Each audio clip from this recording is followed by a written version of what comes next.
come see us live at the Skywalking Variety Show at Star Wars Celebration on Friday, May 27th at 5 p.m. on the podcast stage. We'd love to have you join us. The following featured presentation is part of the Skywalking Network.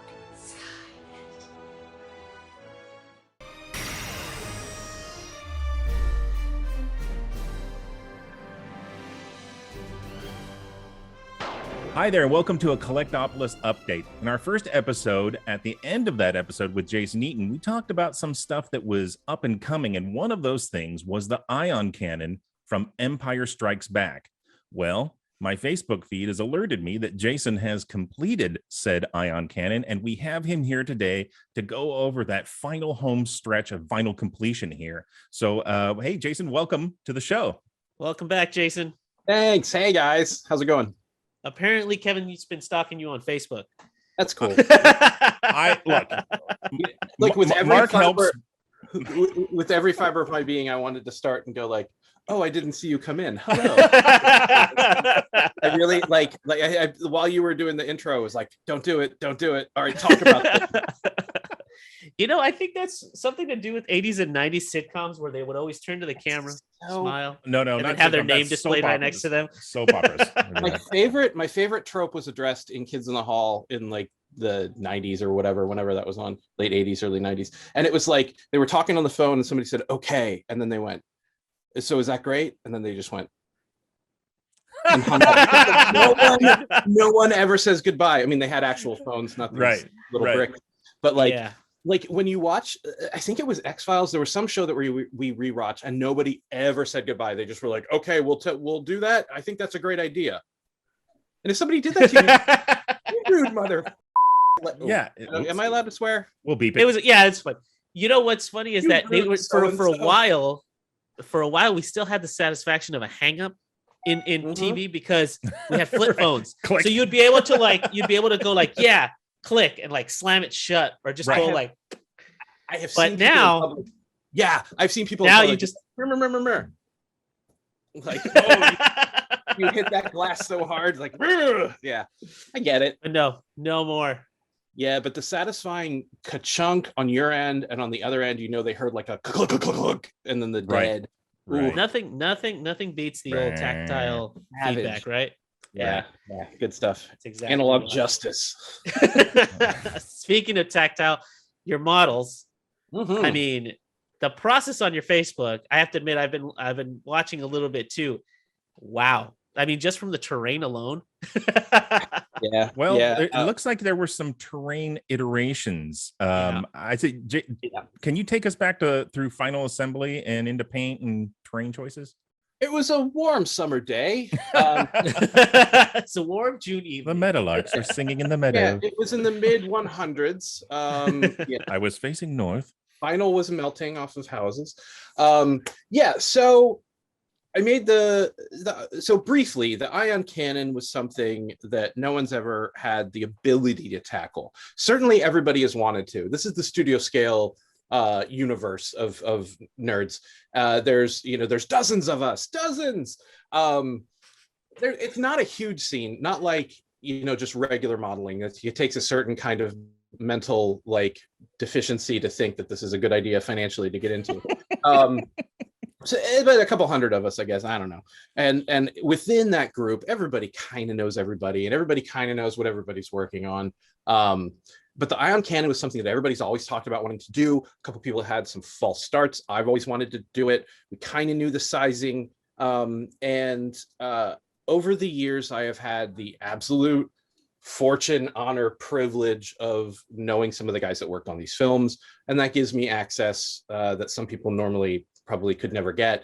I'm very grateful. I know it's a leg up. I know it's like, it incites anger and excitement in equal and opposite measures. They love and hate you, Jason. And the feeling is mutual.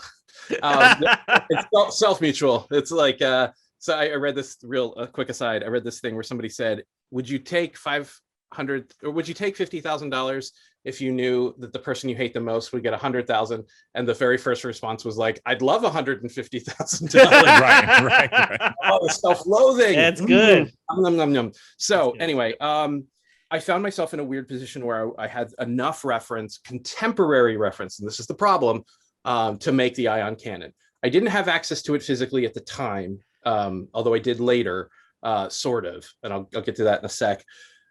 Knew it was a 12-inch ball, kind of knew some of the parts. This coincides timeline-wise with me being able to do some pretty okay 3D work, because the main structure of the gun itself was machined by ease out of acrylic. And I was like, I think I could now make this in 3D and print it in resin and put all the donor parts on it. Wow, this is kind of doable. So I just started, right? And I'm very proud to say that a lot of it was analog. I know 3D gets a real bad rap, and I get a lot of like flack sometimes. It's like, oh, you're just printing a button. I'm like, hey, yeah, you try it, dude. And the only reason I got into 3D as much as I did is because my hands are just super wrecked. And I knew that like a lot of that stuff I just can't physically do now without grave consequences to my nerves, etc., which super sucks. But what are you going to do? Learn 3D. So so I covered the 12-inch ball with, like, this is so rudimentary, with blue drafting tape, and took a Sharpie pen and like drew out where I thought the panel lines were. Like, anybody can do that with an afternoon and a couple pictures, right? But getting the pictures was the thing. And I had gotten a couple pictures, like turnarounds essentially, that were taken over the years. The main problem is that every piece of reference except two, like vintage pictures taken at the time in like 79, are of the model as it is today. And it is very hard to figure out what's going on, because as I was told by the guys that made them, you're looking at the original plastic, the primer, the paint, and decanted Super 77 spray glue that was stippled on, and then baking soda was thrown on top of it. And over the last 42 years, the baking soda has desiccated and pulled all of those components up and into like little like scales or cups, and everything looks furry. At first glance, you think the whole thing's covered in like a fungus or like a mold. You're like, oh, what happened to this? But it's a chemical reaction to the surface, and that obstructs a lot of the detail. So I'm gonna start everything off by saying I only got like 80% of the way there, super accurate, quote unquote. Like my panel lines are probably off a little bit, and I made up about 20% of the detail because it's just covered. And I pulled from the pool of donor parts. So theoretically, Ease could have used those parts. I don't know. But best guess, best faith guess effort. Good. So there, yeah. And I started it, and it was just start and stop. I was on our Star Wars stories on StarWars.com. And so I really pushed hard to get the plating done so I could have that in case they wanted to film it. I guess I was very proud of doing that, especially because I did it by hand. And then I put it away until like mid-pandemic, and then was like, oh, let's see how far, let's pull that back out, because we realized Wonderfest 2022 would be probably safe, we're thinking, for the Empire exhibit that we want to do, the fan exhibit of all the models. And I really want to get that done. And I knew that it would take a while. And then I like finished the pattern like a week later. And I was like, Jesus Christ, I was so close. Why didn't I just do it? Right. So anyway, that was just torrent of words. Sorry. Public service announcement. Hey, Lucasfilm, hire Jason to restore the original ion cannon. Let's go back to the story. They've got people. It's being run now as a museum, and I think they're very I don't think they're more into restoration so much as halting decay and preservation. Well, so who knows? But it doesn't sound that's like a very it's in important a part of it, because showable everything state, eventually falls apart. It does. I'm sure you guys know that anybody who's ever bought a movie prop, anybody who's ever bought anything, the one thing that we never consider when we buy something like that is the decay of something. Because you could have, like, most of the stuff was only built to last maybe a couple of weeks or rough enough to hold up to production. But then eventually, if it's not in a controlled environment or anything, just stuff starts to fall off. Yeah. Oh yeah. I mean, all the guys that made the stuff said we just made this to be filmed, and after the fact, who no one cared or was concerned necessarily. Right. It's different now, but yeah, I think the number one problem, it's a war on plastic decay. Right. I think that's like their number one fight, and it's not enviable because that stuff is, not easy to arrest. That being said, were you able to glean anything useful off of seeing the original? Was there anything that you were able to? So I did have the good fortune. I've been to the archives probably many times, I guess you could say, considering how often people get to go there. But I hadn't been in a while. It had been like 8-10 years since I had been. And it was very frustrating because the first wave, I went constantly when I worked as a consultant, whatever, for Master Replicas. And I knew so little compared to what I know now. And I could have solved so many mysteries, and I just didn't know, which sucks. If I had a time machine, maybe I'd go back and kill Hitler, but I would definitely go back and slap myself and say, take a picture from that angle. Yeah. But I digress. So I got back in there. It is a different type of situation now. Fine. I brought cameras and measuring devices and mirrors. I was ready. If they were going to let me go into the hole in the side of the sandcrawler with a mirror so I could take a picture of the underside, I was ready.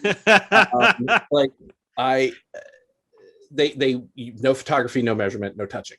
That's the edict. And I respect that. That's fine. However, they were very cool. There was this one fleet ship that I wanted to make, and I was trying to figure out how long this thing was. And she said, hold out your arm. And I held up my arm, and she held it against my arm, and she said, it comes up to here. And then put it down. And I was like, okay, right there, pushing. Hopefully I made it. Did you have a Sharpie with you and just kind of tattooed your arm? I should have done that. That was super helpful. And I had the foresight to 3D print a sandcrawler tread, the ion cannon gun that I had made, a whole bunch of stuff, a missing part on the escape pod that we didn't have identified at the time, which we do now, weirdly. And they were cool and let me hold my printed part up to the real ones and see how I got. I see. Yeah, that was rad. They were like, you clever little boy, sure. And I was like, it's like a measurement, but not. Yeah, exactly. They were like, that doesn't break the rules, you sassy young man. So they didn't say part, sassy. No. They were like, yeah, whatever, nerd. And I was like, cool, thanks. And, the escape pod part was really wrong. The sandcrawler tread was almost perfect, and I was like, mwah. And surprisingly to me, the ion cannon part was bang on. Great. I'm holding this up an inch away from the real piece, which is all old and messed up and whatnot. And Lauren's like, yeah, it's good, you did it. And I'm like, all right, I can die, see you guys. And then I faded into the ether. So yeah, that was cool. That gave me the confidence to think, all right, I got this. Aside from getting the only way you're ever going to get it right is if you get a high-res 3D scan of the entire item, which isn't going to happen, or if you can spend a week with it while you're building the replica pattern, which you're also not going to get. So whatever. It is as close as we're going to get until, and I said this, I was like, usually you spend all this time and you make this thing, you spend all this effort and money or whatever, and then a week later, a whole bunch of pictures surface that someone found or released or whatever that shows what you needed. And you're like, flip the table. That hasn't happened yet, weirdly. I would think that if anything, that would be somebody's impetus to put those pictures out into the world. But no, it's still gonna at this time of recording, it is the closest we are at the moment. And honestly, it's because of all the struggles, I can see how, it's we'll take what we can get at this point. Right. Honestly, it's close. I mean, I don't know anybody that would see that and be like, oh, that's wrong. Because then what I would be like, well, if it's wrong, clearly you have better reference. So let's let's make this better. Yeah, that isn't covered in decay. And, yeah. Right. I would like to think that during production, somebody had, Richard or whatever, somebody had taken 6 ways of the thing, just left, right, top, whatever. But maybe they didn't. I don't know. Stuff will be percolating to the surface for the rest of our lives with any luck. So let's go through the final plating and final greeblies, and then we'll get into paint. Sure. So I see here that you got all the pedals laid out. I see you got most of the greeblies and panels going on. You've got one shot with the pedals closed, pedals open. What was going on during that phase? It looks like a lot of test fitting.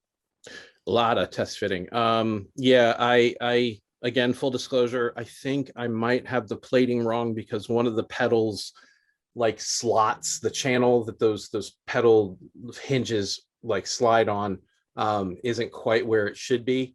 But again, I'm not going back to fix that.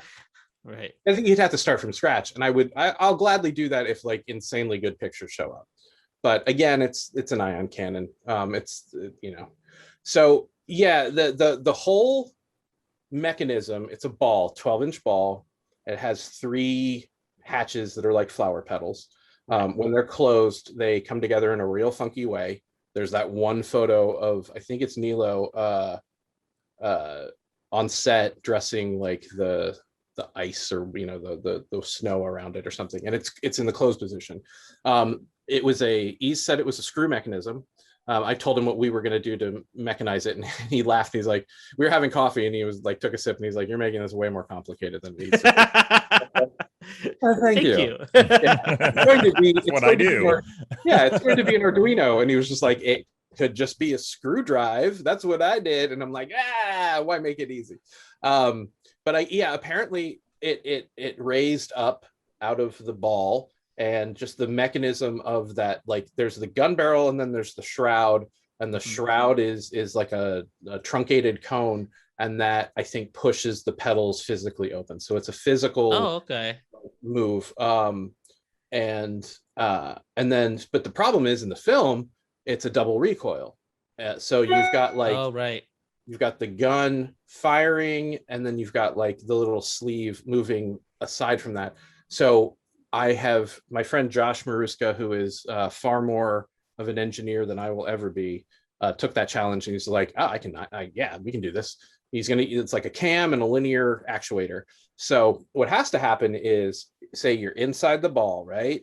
And the cone sits just underneath the pedals because those 2 little gun sights stick out. Right. They're protruding. Yeah. Yeah. But the gun barrel itself has to go all the way in. So what has to happen is this whole thing has to come up, push those pedals up open, and then the gun has to come further up and then go choo choo. So it's about halfway through me realizing that, I was like, me hire someone like out of my pay grade kind of thing. Yeah. All that all that vibration and all that undulation, are you concerned with it kind of like unhinging some parts or anything while you're doing the model?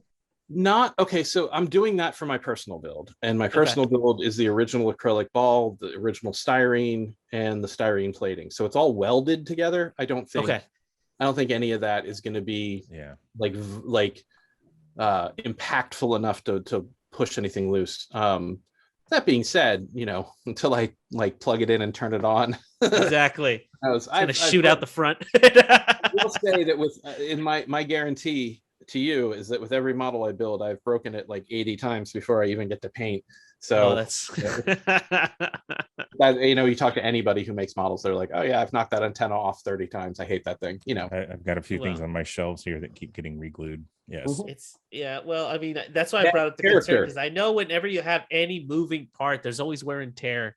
There's always some sort of like unseen vibration. You're like, why is that all worn out? And I was like, oh, it's there will be some sort of unforeseen thing, but that's part of the journey, right?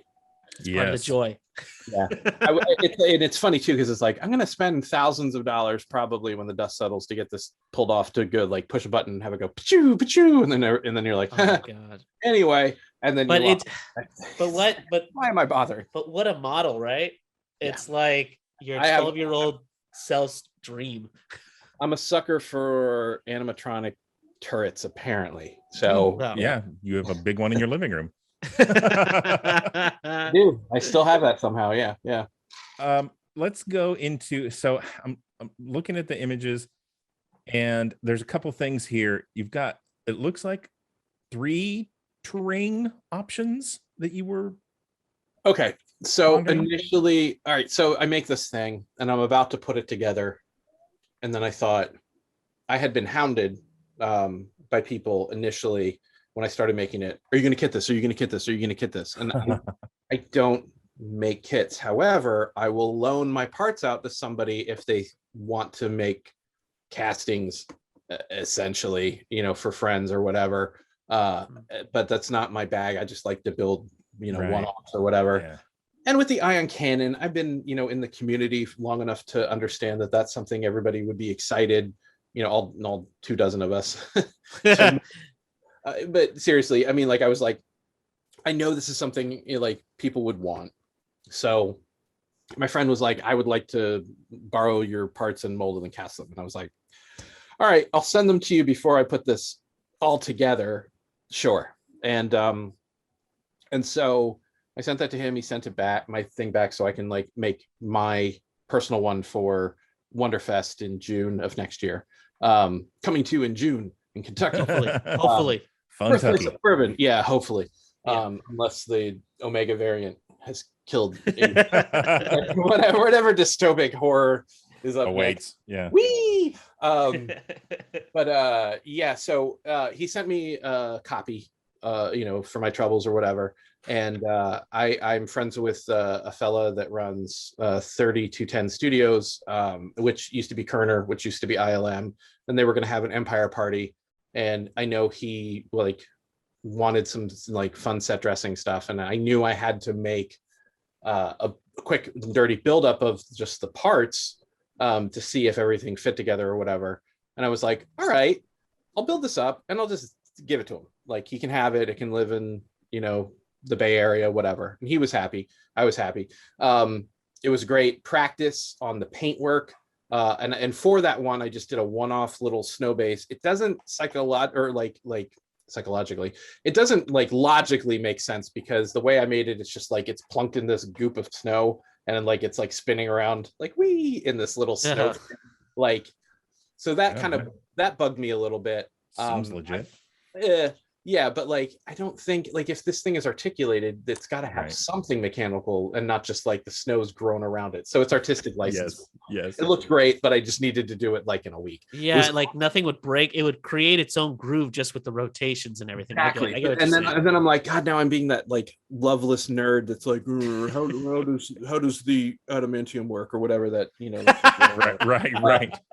I don't know anything of that's the one superhero jargon word that I know. Anyway, so that's the claws, right? Or the bones, or It's the everything. metal. It's the metal. He's all built around coat Wolverine in. Right. His bones. If you were gonna build a model, you know how you start with the wireframes to build the clay around and everything. That's his adamantium. Cool. All right, that makes sense. That makes as much sense as lasers in space, man. Or sound in space rather. So yeah, and then I was also making a big snow base, again, not thinking about a mechanical lip or whatever, and I made it huge. And the guy that molded and cast the parts, he's like, hey, can I have that too? Because people will probably want one of those. And I was like, yeah, sure. So I sent it to him. He got it. And he was like, this is way too big. He's like, do you mind if I cut it down? I was like, I don't care. Knock yourself out. So that doesn't exist anymore. That really big terrain that I made. He has shaved it down with my thumbs up. It's fine. He did a great job. I think it looks better, honestly, because it kind of looks a little more like the shot in the movie with he made some rocks around the bottom. I guess he's gonna rotocast that for people if they want it, which is pretty cool, because not everybody. I don't have the confidence to make a lot of terrain. Don't have a lot of experience with that, so I can't imagine most sci-fi model guys are like, oh, I love making snow. What? How do I do that?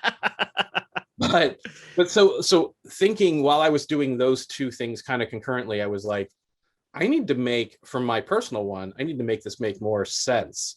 So I went to the Ralph Macquarie paintings, and he's got like a little like mechanical thing with like some like port windows that makes more sense in like a real world thing. Like if you had an ion cannon, like anti-aircraft battery, Right. kind of thing. So I 3D printed what is essentially like a sleeve for this thing to sit on, and then I'll build the snow around that, and that will be my that. And the added bonus of that is it elevates it a little bit, which hides some of the electronics that we need to cram into the thing.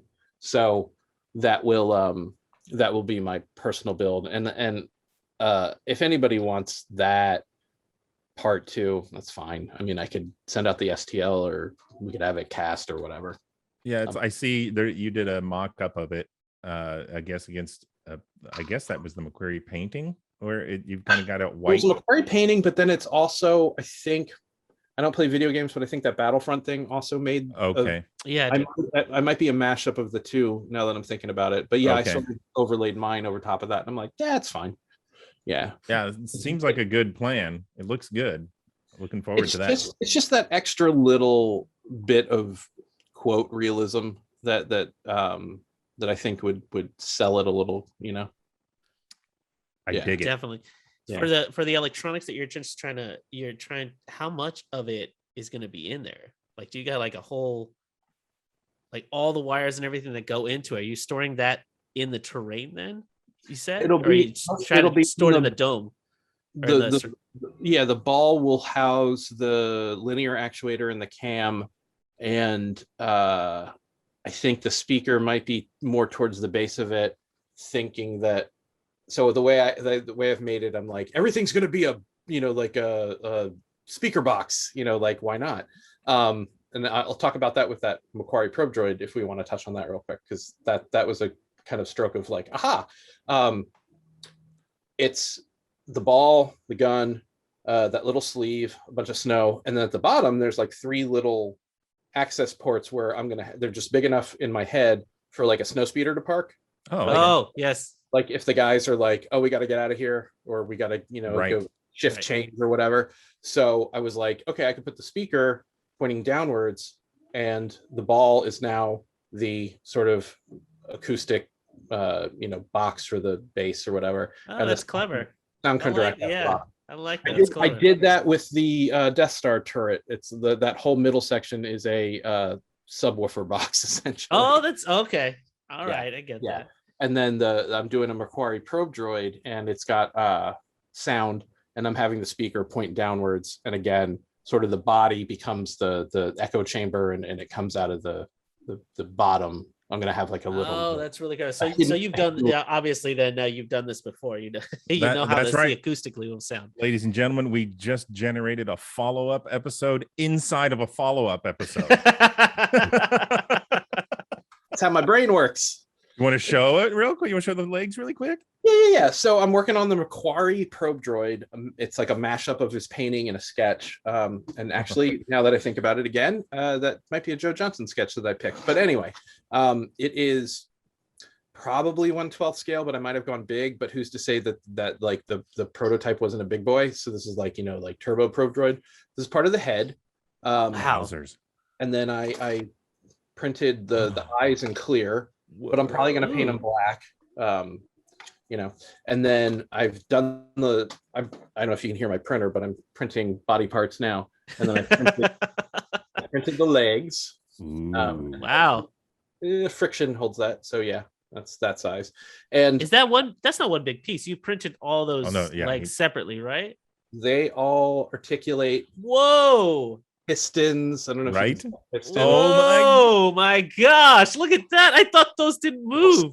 No. They all move. Whoa. It's all, yeah, this one's especially insane because that middle part also Oh articulates, my golly. Oh my gosh. and sometimes it isn't glued down completely. Okay, that's all right. Work in progress. I cannot believe the pistons actually actuate as well. That's insane. Oh, it's the dumbest thing I decided to do this year. 'Cause Oh, like I but said- they like I said, make it my look hands- so much better. my hands are killing me. So you can't imagine how long it takes to make like this little piston go. Did you Oh my put a gosh. brass rod in one of those? Oh yeah. They 3D printed, and the rest is brass. Brass rods, of course. Wow, look at that. You can see where the paint. Oh yeah, look at that. Yeah. Look at that. That's amazing. That was, I mean, like it's not like an insane feat of engineering, but it's pretty cool. This one, I gotta glue him down. He's just in there. But this one was even smaller, and that one gave me nightmares. But it's all, I've gotten really good with my tolerances with the prints, so everything is like friction fit, so I don't have to like worry. Right. Yeah. So It's, Jason, it's not so much of the actual, the concept of a piston and all that stuff. It's the, what do I want to say? The obsession with doing it because it'll look cool. It'll look cooler. So worth it. Won't the it? Payoff. It's payoff. Right? yeah, I'll move heaven and earth and burn a week to make something. Yeah, like to get that. I feel like in your head there's a little voice that always screams at you that says, "What if the parts moved? What if they actually did this?" And you're just like, yeah, I hate that. Have to. Yeah, that voice needs to go away. This one's great too. Like the sketches kind of show what's going on, but you can kind of interpret things. So it's like an opportunity to have fun. So like this leg is just like 4 rods, like, and this one's got like a weird, like, he almost looks like a bird. And then this is like a ball socket. Oh. Wow. So whoa. Yeah. And if you look at this, I think this one's from it might be the Joe Johnson sketch, but like it kind of shows that. And then this, like one of the legs, the leg I showed before with the piston is much more like what you see in the movie. But this leg aesthetically, I'm going to put a piston on here. This leg aesthetically is very much like a concept art piece. It's almost like a Sydney. Yeah. It's cleaner and it's not quite Star Warsy really, but it's kind of off-centered, which I like. That huge bolt, that huge, like what looks like just a screw, like a huge screw that goes in the center. That does look a little odd with the rest of it. You're right. There's just something to it. Yeah. But it's in the drawing, and I like the concept stuff that I make to sort of push the envelope a little of what we have established is the aesthetic, if I can, but then not like go too far out where you're like, that doesn't look like Star Wars. I mean, I think overall somebody's going to look at that and say that could fit in the universe. That's cool. And paint wise, I've been thinking about it. Everybody, there's like there's 2 schools of thought. Let's say it that way. The Pro Droid is gray. The Pro Droid has a brown hue to it. As it stands today, it sort of does have a weird brown tinge. And we think it might have been oversprayed. It looks like it was dropped or damaged at some point because it does have a couple cracks in it. It looks like it's been repaired. Wow. They weren't precious about stuff, so they very well could have sprayed it brown-ish. Or left out in the sun too long. Yeah, who knows? It's impossible to say. So with this one, I'm like, what if I gave it like almost like a very dark burnished copper look, like just go off the reservation. And again, when I have the luxury really of just like making something that I want to make for myself, and that I don't have like somebody breathing down my neck going like, I want this, like kind of thing. I can do whatever I want. So I might try that just to see what happens. I can always paint over it if it's awful. That's the great thing about paint. You can just keep going. Cool. Yeah. Oh yeah. There's been many times where I've looked at it and gone like, that's not getting photographed tonight. So back as far as the coming in the home stretch here of the ion cannon, can you take us through the paint and final decoration? Okay. So as it existed, as I sent it to be molded and cast, I took it to the point where it was identifiable parts. And I've said to anybody that's gotten, castings, I was like, you're going to have to be responsible for that last like 20-30% of detailing, because we don't know what it is. Go have fun. Which most of the OCD guys, I think, will fret about, and they'll put it in their closet and they'll never build it, which is sad to me, because really that's where life comes alive. You get the riff, make it up. just let your hair down, man. Oh. But I didn't want to be disingenuous and say this is accurate to the movie kind of thing. So when I got that set of castings parts, I added extra pieces from donor kits that worked. But you could really use anything that's sort of small, like 1/700 ship parts or whatever. Primed it, cleaned up a couple goobers, finished the priming, and then I did a base coat. So when you look in the movie, you're like, it looks like if you look at it on Disney, it's bluish white. But I know everything's been color timed incorrectly over the years. And in my mind's eye, it's more creamy. And if you look at the actual prop, it's straight up tan in a couple places, which again is that UV like it, but there seems to be some sort of like creamy overspray. So I decided I'm going to paint it. I'm going to do the best of both worlds. I'm going to paint it like I did a base coat of reefer white, which is a sort of warmish gray color, and it's white. And then I weathered it, and it was still very cool white, cold gray hue wise. And then I came back in with some washes and a little bit of overspray, and I tanned it up a little bit. And God, now I can't remember exactly what I did. Oh wait, what is this? Literally, I was like, sort of, my eye was wandering, and I settled on Ion Cannon base coat. Oh, nice. Which is, I think, actually, I'm being disingenuous in saying it was reefer white. I think I added a little bit of grayer gray to it. I don't buy name brand paints. I buy Tamiya paint, but I don't buy anything pre-mixed. I mix it all myself.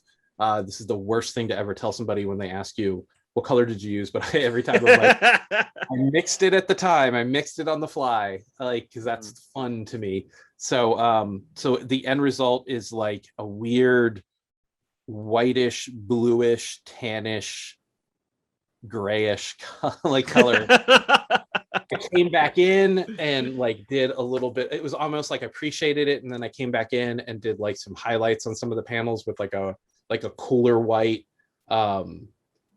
And then I added in a little bit of rust, which doesn't make sense, but that's what I don't think the original had rust necessarily in it in a couple places, and I think that was sort of like poetic license, just because I know that works with Star Wars. Sure. The Rebels have no funding, government funding, so.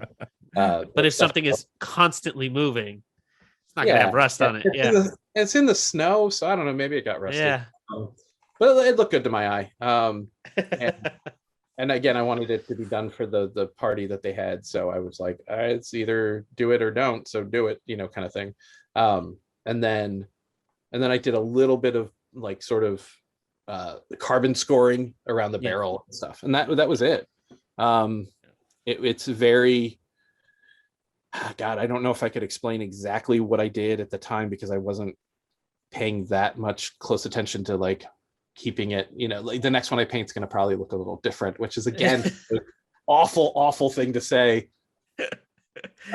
Did you test it out with the lighting already? Like, did you try and light it in the same kind of like blue hue kind of way already? Nah. I took pictures for my website. I did turnarounds, and then it looked great to me. And I've seen pictures like people took, like if you look at the Empire Strikes Back reunion party, a couple of people took pictures of it, and looks great, with iPhone photos or whatever. So, So I see you worked a little snow in there too. It looks like you got on the model itself. I added, kind of like they did with the AT-AT. I like picked the frost. Areas where snow might have collected around a greebly or whatever. And it's funny, like you can really go overboard really fast doing that. So there were a couple places where I like wiped it back real quick. I was like, I'm making it look bananas. And I tried to keep the snow away from like the barrel assembly, thinking, I bet that's warm and the snow wouldn't collect there because it's getting hot from all that ion firing or whatever. And shaking, right? All the shaking. It shook all the snow right off. Yeah. That's so your ion cannon's recently been fired, right? Yes. First catch of the day. Yeah. That's the state it's in. That's where it lives. Yeah, it just finished its shift and it's gonna go to sleep for a while. Yeah. So follow-up inside a follow-up inside a follow-up, when the firing mechanism happens, I'm sure we're gonna want to at least see that. Yeah, no, we can get maybe get a live demo from that too. Oh, 100%.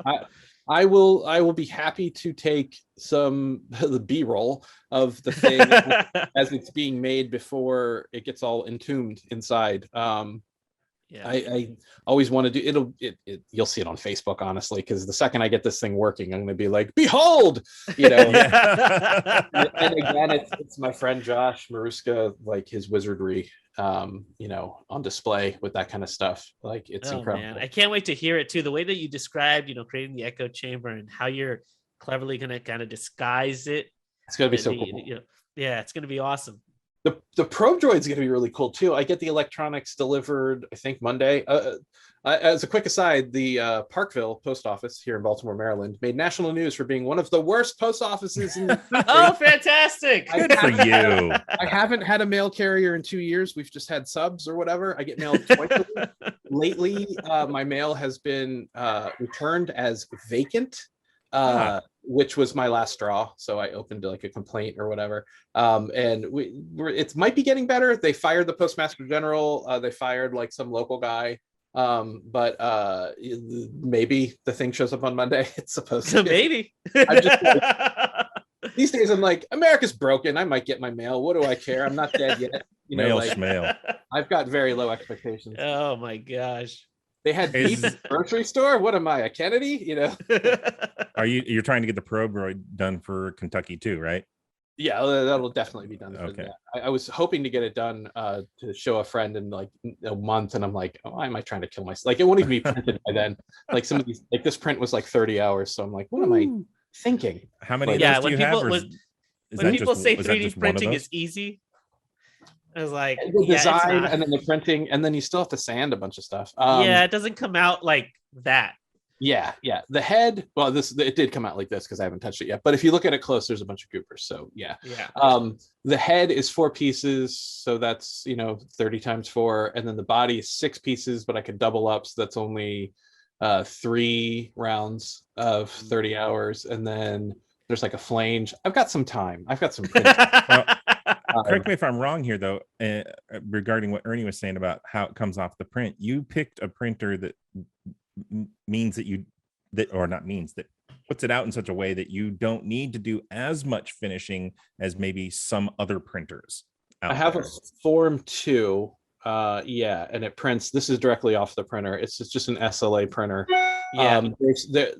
There are a ton now, like Elegoo and Frozen and all that stuff, and everybody will tell you what their favorite printer is, etc. There's all schools of thought on which one's the best, whatever.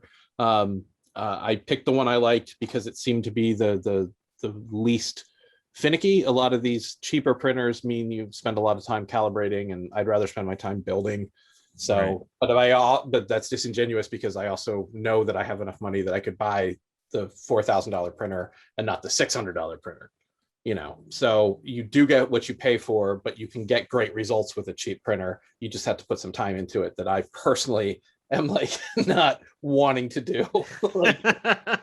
Some guys love to tinker. I do not, And I think I've seen you show off in some of your YouTube videos where you've showed the quality of the print coming off that thing. It's impressive.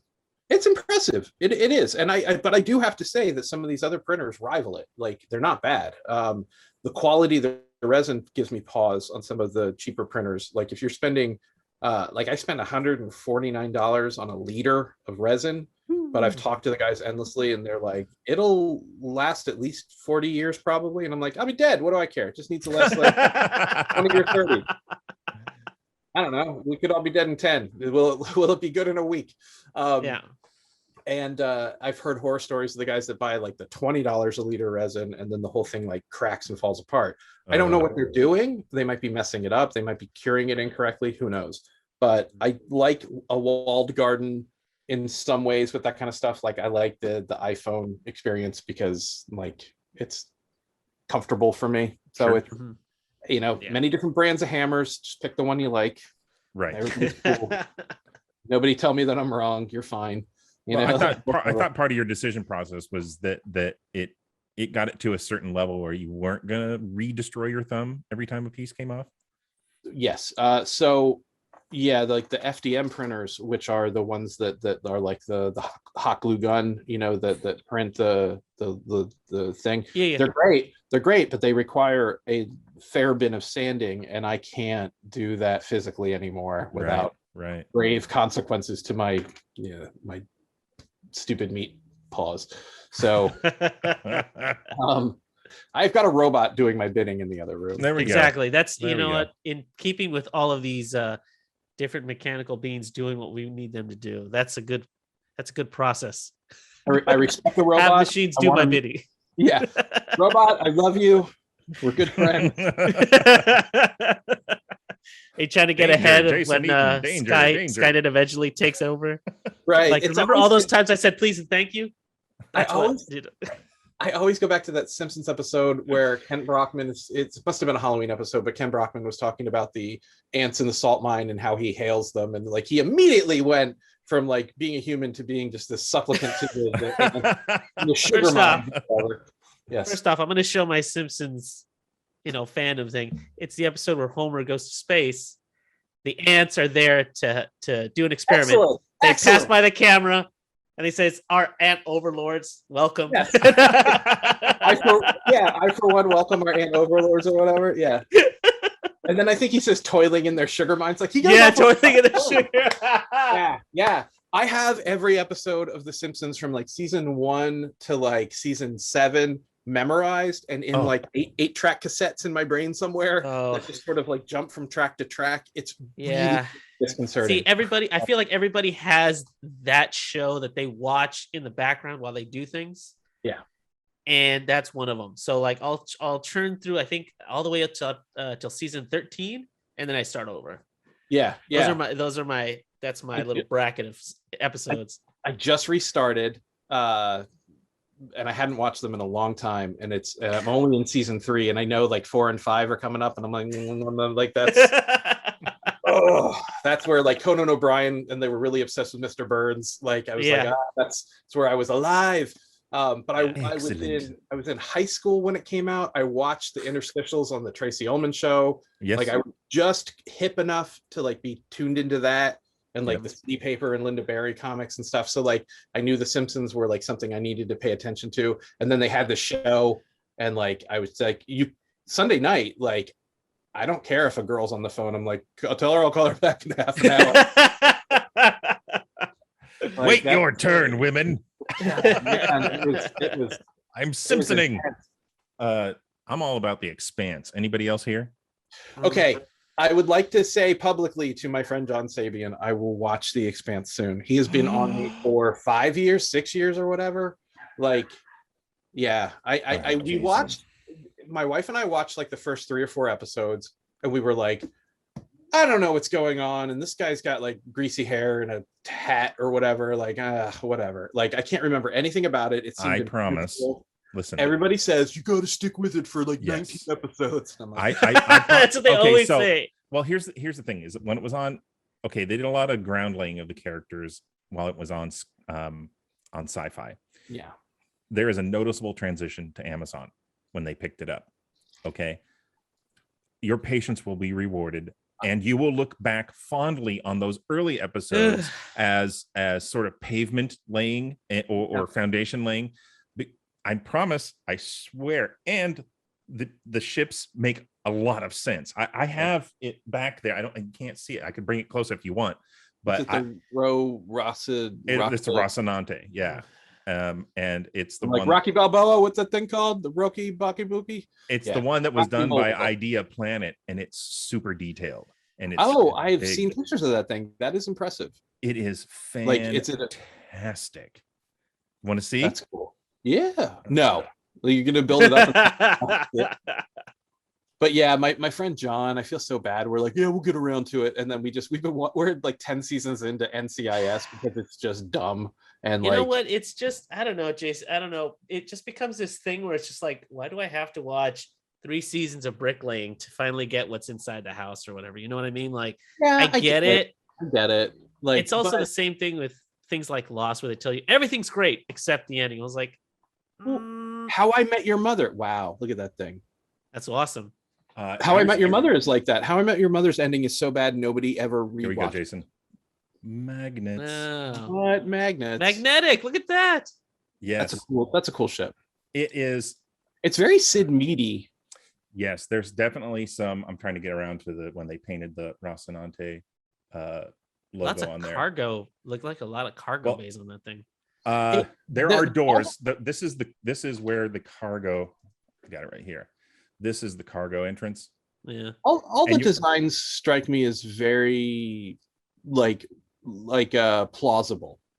Yeah. Exactly. Well, and that's what they did. So you have to understand that this ship, although it's oriented like this, normally it is flying in that direction. So what they do is they do a thing called turn and burn. So they burn the motor and then they flip it. Okay. Then they flip it like this. What's happening? The ship decks are not oriented this way. They are oriented this way, horizontally. Okay. So it lands on its butt. So what happens? Now while it's flying through space in this direction, it's creating false gravity. They still have to have magnetic shoes and stuff like that, but things will stay on a counter. They can walk around. They can use ladders, because what's happening is they've gone so fast in that direction and flipped that they just fire this motor a little bit and still are hauling ass in that direction. And just that little bit of resistance is giving them the ability to walk around on the ship. That's commendable. Yes. And somebody actually, hold on, Jason. Adam has done a whole thing on this, both Adam and Kyle Hill. If you haven't seen those videos on the plausibility and how this works, Adam is gaga about this. With good reason. I mean, that's a commendable thing that I don't really thought out. Nobody's addressed that. It does have the working landing gear. And mind. I'm gonna go. All right. Well, hey, Jason, I want to thank you for taking us through the ion cannon build and the final phase of there's going to be phases. We're in one of the phases now, and I thought it was a good time to show everybody. And it's just beautiful work, and I really thank you for being on the show.